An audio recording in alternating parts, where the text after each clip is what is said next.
2022년 4월 마지막 주인 오늘은 지난 한 주간 호주에서 가장 이슈가 됐던 뉴스를 소개해드리도록 하겠습니다. MKR 시든입니다. 지난 한 주간 이슈가 된 소식은 각 주별로 확진자 가족 격리 규정 해제를 발표한 소식과 호주에 위협이 되고 있는 중국과 솔로몬 제도가 맺은 안보협정, 연방 총선을 앞두고 여야 지도자의 첫 TV 토론회 소식을 전해드립니다. 호주는 두 번째 오미크론 변이 바이러스 감염 사태가 정점을 지나며 안정화되고 있는데요. 이에 맞춰 각 업체들은 인력 부족 현상을 호소하며 남아있는 규제를 완화해달라고 요청한 바 있습니다. 이런 분위기 속에서 많은 주들이 규제를 완화할 상황이 됐다고 언급을 하며 확진자 가족들의 7일 격리 규정이 해제가 되는 등 규제 조치 완화를 발표했습니다. 하지만 아직 수만 명의 코로나 확진자들이 나오고 있기 때문에 더욱 세심한 주의를 기울여야 한다고 당부했는데요. 코로나 확진자 가족 4명 중 한두 명은 여전히 코로나에 감염되고 있는 상황입니다. 지난 4월 22일 금요일부터 뉴사우스웨일스주에서는 확진자 가족들의 7일 격리 규정 해제를 발표했는데요. 대신 이들은 매일 신속 항원 검사를 실시해야 하고 실내외에서 마스크를 착용해야 합니다. 또한 가능하다면 집에서 재택근무를 해야 하며 자신의 고용주에게 가족이 코로나에 감염된 사실을 알려야 합니다. 또한 노인 요양원, 병원, 장애인시설 등의 고위험 장소를 방문할 수 없습니다. 추가로 2022년 4월 30일부터는 백신을 접종하지 않은 여행객들이 더 이상 의무로 호텔 격리를 실시하지 않아도 되는데요.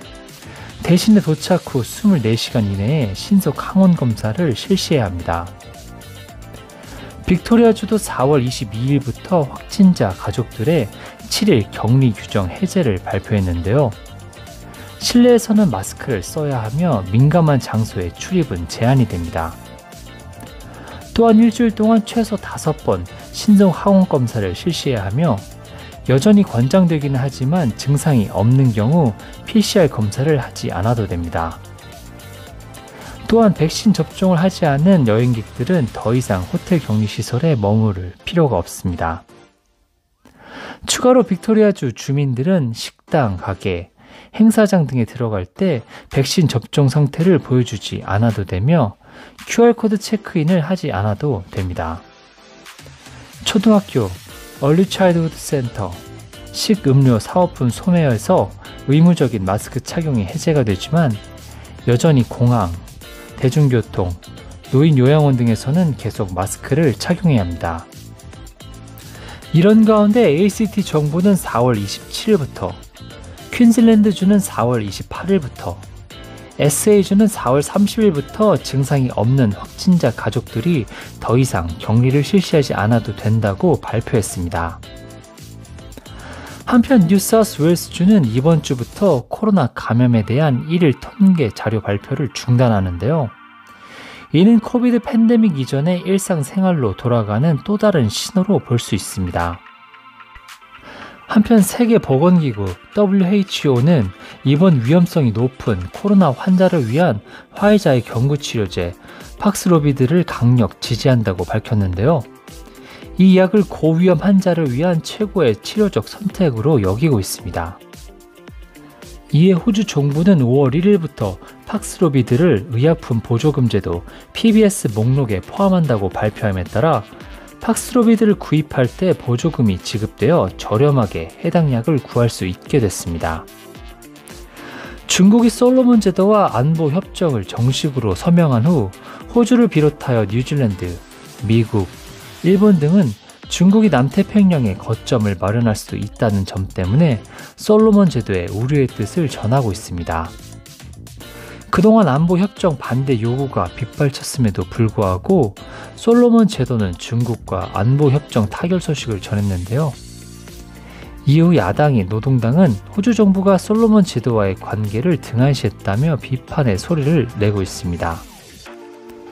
유출된 합의안 초안에 따르면 솔로몬 제도가 중국의 경찰, 무장경찰, 군부대, 기타 법 집행기관, 군대 파견을 요청할 수도 있다는 내용이 포함되어 있으며 중국 정부가 솔로몬 제도를 선박으로 방문해 물류 보충을 수행하고 경유지로 활용할 수도 있다라는 내용도 들어가 있습니다.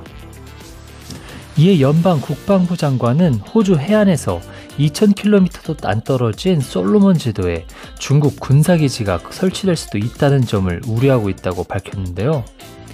이 지역에서 중국의 공격적 핵인을 우려하고 있다고 전하며 중국은 믿을 수 없을 정도로 공격적이고 외국에 간섭하고 있다고 밝혔습니다.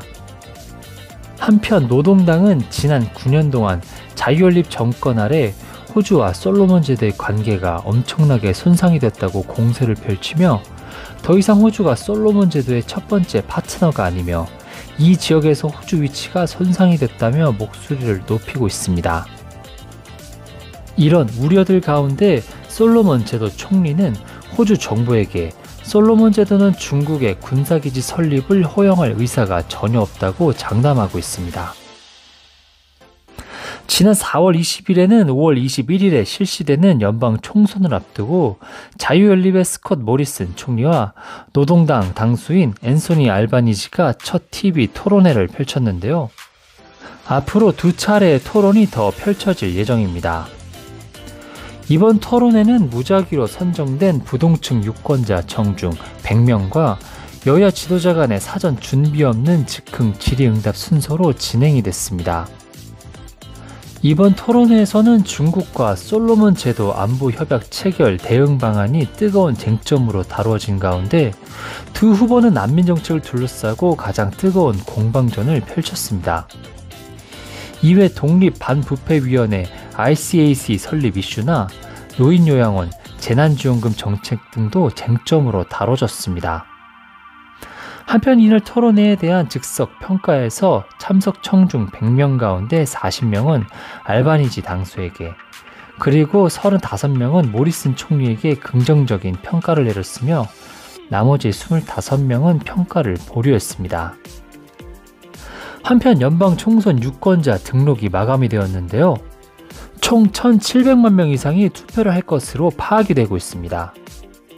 이는 호주 역사상 최대 규모입니다. 특히 4월 18일에는 21만 4천 명이 유권자 등록을 했는데요. 이는 호주 역사상 가장 많은 유권자가 선거인 등록을 한 날로 기록이 됐습니다. 총선날 호주 유권자 자격이 되는 호주인 중 96% 이상이 투표권을 행사할 것으로 예상이 됩니다. 오늘은 각 주별로 확진자 가족격리 규정 해제를 발표한 소식과 호주에 위협이 되고 있는 중국과 솔로몬 제도가 맺은 안보협정, 연방 총선을 앞두고 여야 지도자의 첫 TV 토론회 소식을 전해드렸습니다. 이번 주 주간 뉴스는 여기까지고 다음 주에 다시 찾아뵙겠습니다.